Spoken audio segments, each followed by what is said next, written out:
tema da nossa mensagem de hoje é chuva, vida e morte. Está aqui, ó. Chuva, vida e morte. Essa mensagem, quem me chamou a atenção para essa mensagem é um amigo e irmão que eu tenho, o Barbosinha. Ele é gerente de um posto de gasolina ali na Avenida Fleming, e ele é muito meu amigo, uma pessoa muito querida, membro aqui da nossa igreja. Ele sempre senta aqui. E ele me chamou para conversar e ele falou comigo, e ele fez um comentário sobre a chuva. E eu falei com ele, falei: irmão, você me deu uma mensagem de quarta-feira. Vou pregar exatamente sobre isso, sobre o que você está me contando. E no decorrer aqui eu vou contar para vocês exatamente o que ele me contou sobre a chuva, sobre a revelação que ele teve. Barbosinho, meu irmão, que está nos assistindo, você, sua esposa, que Deus abençoe a sua vida. Você é um homem cheio de Deus, cheio de alegria e felicidade no seu coração, e que você continue assim. Meus irmãos, quero chamar a sua atenção para a gente fazer só uma breve reflexão em entender um pouco que um dia não se choveu nessa terra, por um motivo, porque não precisava. A Bíblia diz assim que não havia lavoura, não havia homem, não havia nada que necessitava, então apenas um orvalho subia e molhavam as plantas. Existem algumas linhas teológicas que dizem assim que não, que chovia sim, outras que não choviam, mas enfim, fica irrelevante perto do que acontece depois, perto do dilúvio, fica irrelevante. Por isso, o primeiro ponto dessa mensagem da chuva, vida e morte é a chuva da desobediência. Choveu desobediência na terra. A terra estava povoada. Os homens e as mulheres viviam normal. Era casamento, era uma vida, e começaram a ter uma vida que desagradava a Deus. Desagradava a Deus. E o homem parou de obedecer a Deus. E Noé recebeu um pedido de Deus: construa uma arca. Noé não foi salvo pela construção da arca. Noé foi salvo pela obediência. A obediência a Deus. Quero que você abra comigo a sua Bíblia em Gênesis, primeiro livro da Bíblia, Gênesis, capítulo 6, versículo 17. Você que está com a sua Bíblia aí, no aplicativo, a sua Bíblia física, e vamos colocar na tela aqui também.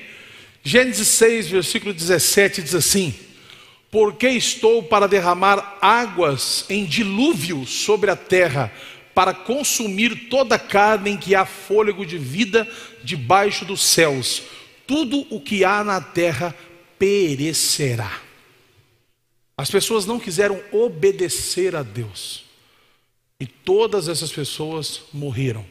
Você sabe, você conhece a história de Noé, da arca de Noé, desde que você nasceu. Noé construiu uma arca, colocou ali os casais de animais que Deus pediu, e convidou as pessoas. Mas as pessoas faziam o quê? Zombavam de Noé. As pessoas zombavam de Noé, porque elas achavam que aquilo não ia acontecer com elas. É impossível. E é uma prova de que nunca choveu, porque eles não tiveram medo. Hoje nós temos medo. A Defesa Civil, se avisar, né, tem pontos em Belo Horizonte que tem em letras garrafais: em caso de chuva, evite essa região. Em caso de chuva, evite essa rua. Quando eu estava na Lagoinha Barroca, na Avenida Barão Homem de Melo, várias vezes a água invadiu a igreja e chegou assim dessa altura, dentro da igreja, estragando tudo, devastando tudo. Então hoje, se nos avisar que vai ter uma tempestade, um dilúvio em Belo Horizonte, todo mundo vai ficar com medo, porque você sabe que pode acontecer. Você sabe que pode acontecer. Mas naquela época o povo não sabia que podia acontecer uma chuva dessa, um dilúvio desse. Então o povo continuou vivendo desregradamente. Ninguém se arrependeu. E isso acontece hoje em dia. Nós estamos avisando: Jesus vai voltar. Você precisa colocar a sua vida diante de Deus. Você precisa se arrepender dos seus pecados. Você precisa entrar na arca. Você tem que parar de zombar de Noé. Você precisa. É necessário. Sem arrependimento é impossível o homem se chegar a Deus. Sem arrependimento é impossível ter uma mudança de mentalidade, uma mudança de vida. A sua vida muda quando muda a sua mente, quando muda os seus pensamentos. Quando você troca, você desconecta os pensamentos que você tem hoje, que são traumas, pode ser traumas do passado, pode ser crenças limitantes, coisas que você ouviu. Quando você troca isso, desconecta isso e conecta-se com a palavra de Deus, tudo muda. Quando você descobre, por exemplo, a sua paternidade, que você é filho de Deus, que Deus só não te criou e te deixou jogado aí não. Deus está cuidando de você. Nós, evangélicos, temos o costume de dar testemunho. Isso é muito importante, dar testemunho na igreja. Só que esses testemunhos faz com quem está assistindo, e eu já assisti muito testemunho no culto de segunda-feira do pastor Vanderlei Miranda, aqui nessa igreja, muitos testemunhos, era um culto só de testemunho. Dá a impressão que Deus só trabalha na vida da pessoa depois que ela converte, depois que ela aceita Jesus e vai para a igreja. Meu querido, analisa a sua vida antes de você converter. Quantos milagres já aconteceu na sua vida, mas você chamava de coincidência. Hoje a gente chama de Jesuscidência. Você chamava de intuição. Hoje você sabe que é o Espírito Santo de Deus que te livrou de tanta coisa do passado. E você está aqui hoje. Sabe por que você está sentado aqui hoje? Vou fazer uma coisa que ninguém gosta. Quando eu não era pastor, eu não gostava, mas eu vou fazer, mesmo assim. Pergunta para o seu irmão do lado assim, sabe por que você está aqui hoje? Agora responde para ele assim, porque você é fruto de um milagre. Você é fruto de um milagre. Não é normal você sair de casa, trabalhar, passar aqui na igreja e voltar são e salvo para sua casa. É um milagre. Milagre da vida, da proteção, do livramento. Não é normal chegar ao final do mês e cair um dinheiro da sua conta, fruto do seu trabalho. Não é normal. É um milagre. Sabe, você fala assim, não é um milagre não, pastor, é normal, eu trabalhei, eu tenho que receber. Quantas pessoas nesse momento estão de joelho, chorando, pedindo ao Senhor, Senhor, por favor, abra para mim uma porta de emprego, porque eu estou sem trabalhar. Quantos milhões de pessoas estão pedindo isso para Deus no momento? Então se você está trabalhando, você está vivendo um milagre que aquela pessoa está pedindo. Então é um milagre o seu trabalho, é um milagre o seu salário.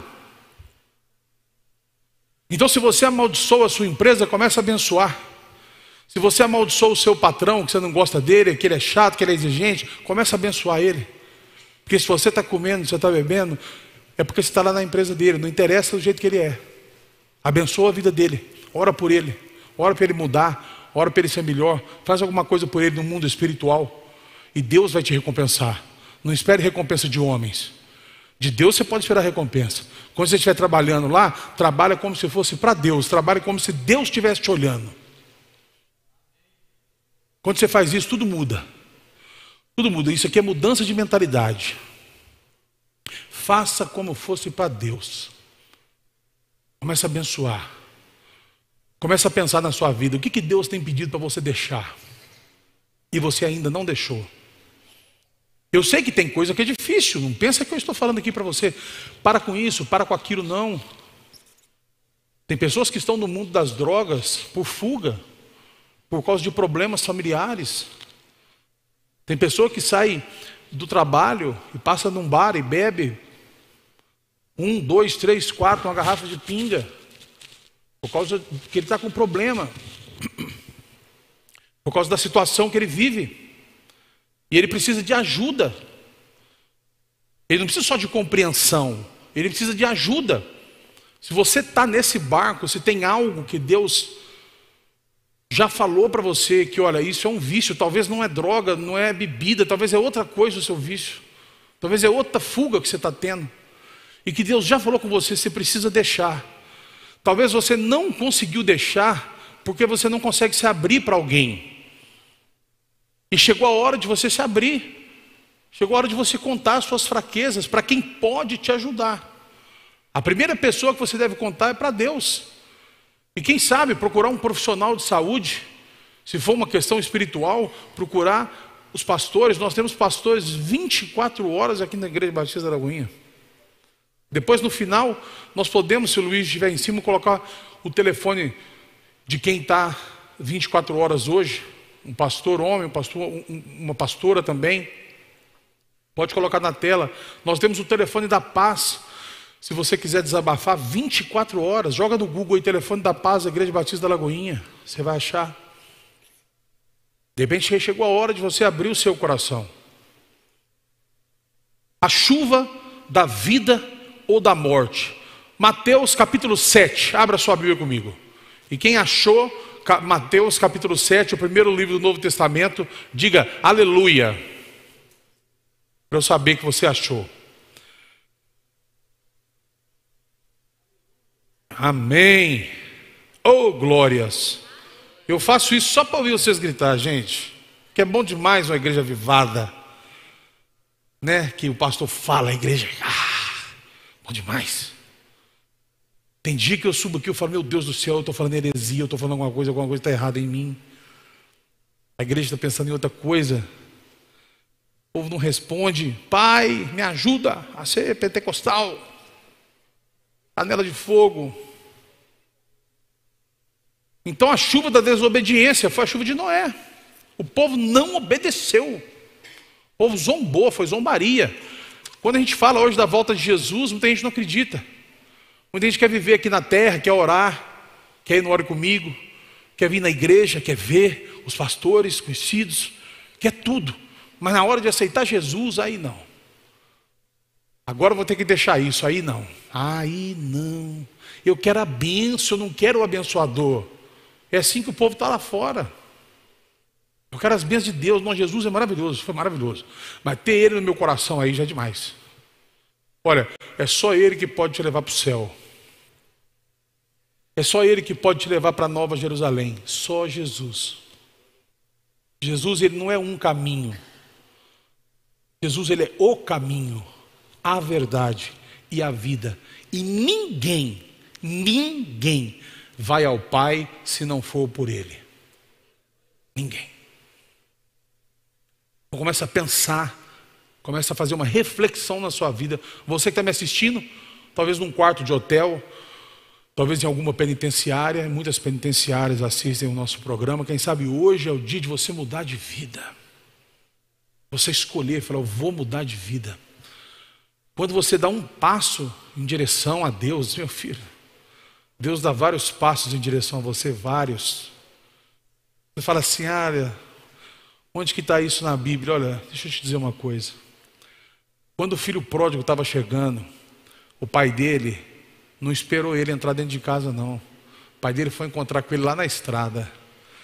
Se você resolver voltar, Deus vai ir no seu lugar aí encontrar com você. Não vai esperar você vir aqui na frente, não.